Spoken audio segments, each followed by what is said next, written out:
Hi guys, this is Christy with Pearl and Alex, and today I'm showing you how to make really quick, inexpensive, tiny books.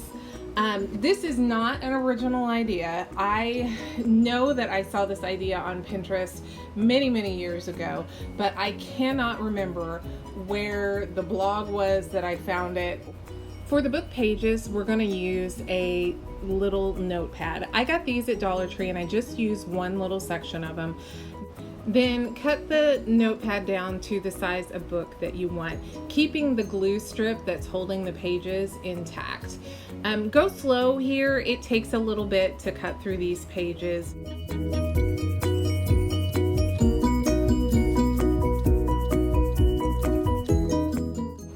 If you want gilt edges on your book, paint all the sides except for the one with the glue strip on it with gold paint, and then you are ready to make a cover. So I just measured this on a piece of scrapbook paper that I wanted to use for the cover and cut out a piece that was just slightly bigger around the edges than my pages.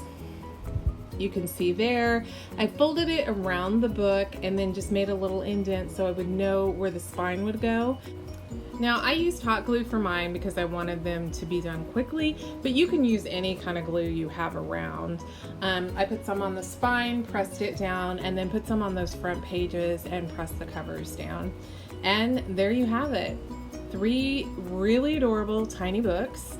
You can use these in a diorama like I did, or you can use them as jewelry pieces. I've actually made these type of books for necklaces before, and they were absolutely adorable.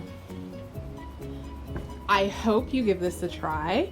Let me know if you have any questions in the comments, and I will talk to you soon. Bye.